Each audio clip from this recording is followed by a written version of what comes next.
I'm Dr. Chabra. I'm an eye specialist. I'm in Dubai since 1984. I had a chance to listen to Dr. Zakir a few times, and it's always fun to listen to him every time.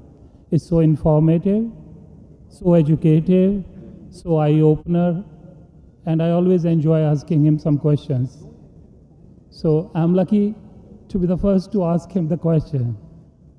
My first question is, you said the holy place is in the center so that it is equal from everywhere.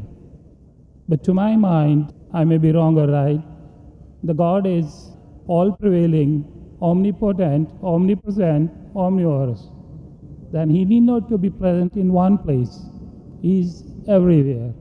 A non-Muslim brother asked a good question, and I enjoyed hearing my talk. I enjoyed asking questions, and I enjoy answering your question, brother.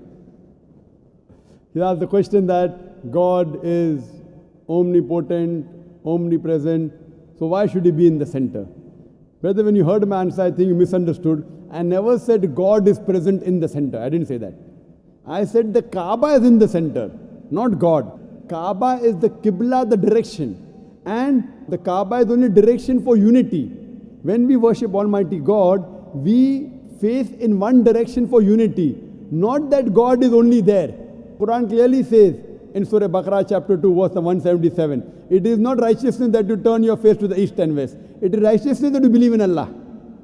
So you misunderstood. Kaaba is the Qibla, a direction. So for unity, they have kept the direction in the center. God is not in the center. God is on the arsh. He is on the throne.